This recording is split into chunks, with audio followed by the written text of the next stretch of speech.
Assalamualaikum warahmatullahi wabarakatuh. Kami dari kelompok 5 izin mempresentasikan hasil kerja kelompok kami, yaitu proses produksi gula.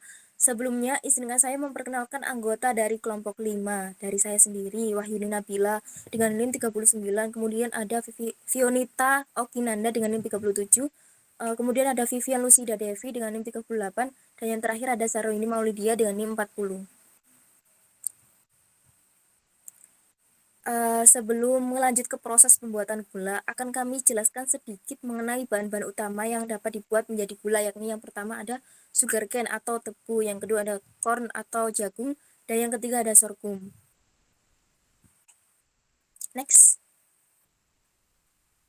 Nah, sugarcane atau tebu yang digunakan adalah batang tebunya. Jadi tebu dipanen dengan menggunakan mesin-mesin pemotong tebu yang biasanya dilakukan di pabrik-pabrik pengolahan tebu. Sebelum dibawa ke pabrik gula untuk diproses, tebu dibersihkan dari sisa daunnya dan batangnya dipotong-potong, kemudian dibawa ke pabrik untuk diproses menjadi gula. Next. Kemudian yang kedua ada sorghum yang akan dijelaskan oleh Vivian. Nah, di sini bahan lain untuk membuat gula adalah sorghum. Sorghum juga sama halnya dengan tebu, mengandung sukrosa. Potensi dari sorghum sendiri diolah untuk menjadi gula, dikarenakan dari karakteristik tanamannya yang mengandung gula. Next. Kemudian akan dijelaskan oleh Fionita. Gula juga dapat terbuat dari jagung, walaupun tingkat kemanisan pada jagung tidak sebanding dengan tebu dan sorghum. Biji jagung yang akan digunakan ialah pati. Jagung akan memiliki kandungan yang cukup manis apabila dipanen pada umur 70 hari setelah ditanam. Karena pada umur panen tersebut, kandungan gula pada jagung dapat mencapai 1 hingga 3%. Oleh sebab itu, gula jagung baik digunakan untuk penderita diabetes, sebab gula jagung tergolong glukosa. Next. Di sini ada diagram yang akan dijelaskan oleh Saroini. Ya, saya lanjutkan. Berikut merupakan flow diagram dari proses pembuatan gula dari tebu. Yang pertama, tebu dipanen, kemudian dibawa ke pabrik untuk melalui proses-proses. Yang pertama adalah proses milling, yaitu dibersihkan dan dipotong-potong di sebelah sini. Kemudian masuk pada proses clarifier, di mana proses ini penjernihan dengan menggunakan air kapur untuk diendapkan atau dipisahkan antara tebu yang jernih dan juga tebu yang kotor. Setelah itu mengalami evaporasi, yaitu diuapkan, kemudian melalui proses kristalisasi yang akan menghasilkan gula pasir, dan dari proses fermentasi akan menghasilkan etanol. Kemudian akan saya jelaskan, ada videonya di sini.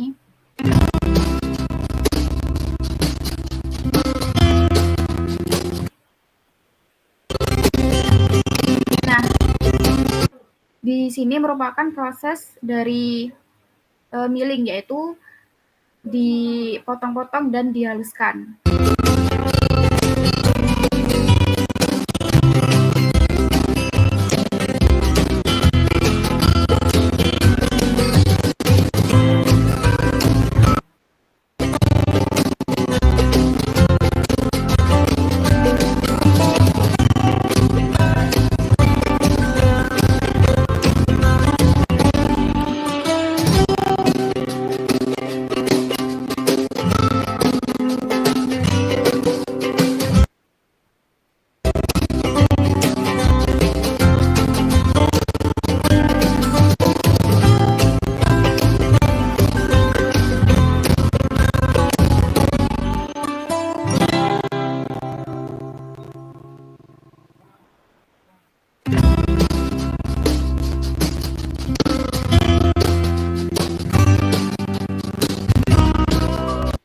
Pada proses ini merupakan setelah dikasih air kapur, tebu akan mengalami pengendapan.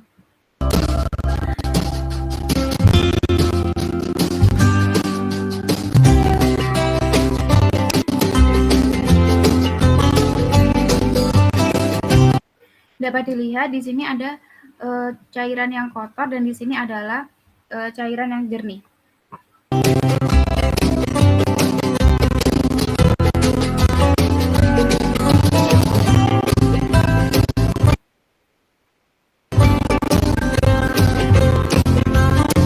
Dan yang terakhir ini merupakan proses dari pengepakan atau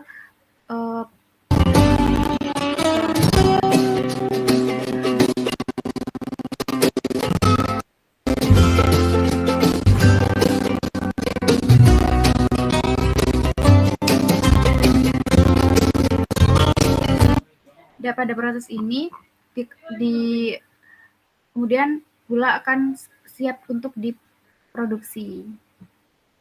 Kemudian selanjutnya ada grafik yang akan dijelaskan oleh Nabila. Grafik proporsi konsumsi rumah tangga terhadap produksi gula tebu di Indonesia. Nah, dapat disimpulkan bahwa setiap tahun mengalami penurunan sekitar 2,3%. Hal tersebut menunjukkan bahwa kepedulian orang Indonesia terhadap kesehatan secara berangsur mulai tumbuh.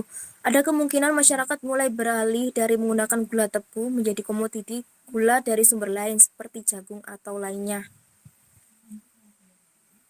Demikian presentasi dari kami. Apabila ada salah kata dan salah ucap, kami mohon maaf yang sebesar-besarnya.